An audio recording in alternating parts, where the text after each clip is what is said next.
Welcome. In this video, I'll show you how to transfer files from iPhone to laptop using LocalSend.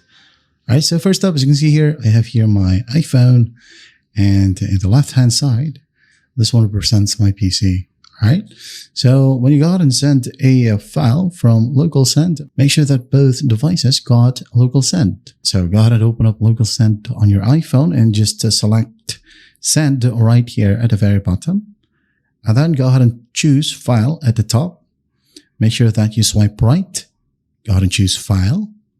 Let's say I'm going to go ahead and send this specific sample HTML file. I'm going to tap on Open. And then we are going to send it to a Windows PC. All right, so basically this one. It doesn't update yet as Windows PC because I just changed the name right here. So I'm going to tap on Fantastic BlackBerry right here. On our PC, it will now say accept. So go ahead and tap on accept. Once that's done, go ahead and click on the done button. Done button as well on your iPhone.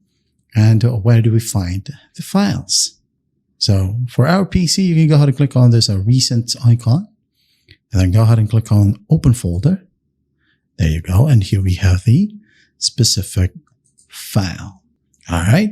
So that's how simple it is to transfer files from iPhone to laptop using LocalSend. I hope this video helps, and I'll see you in the next one.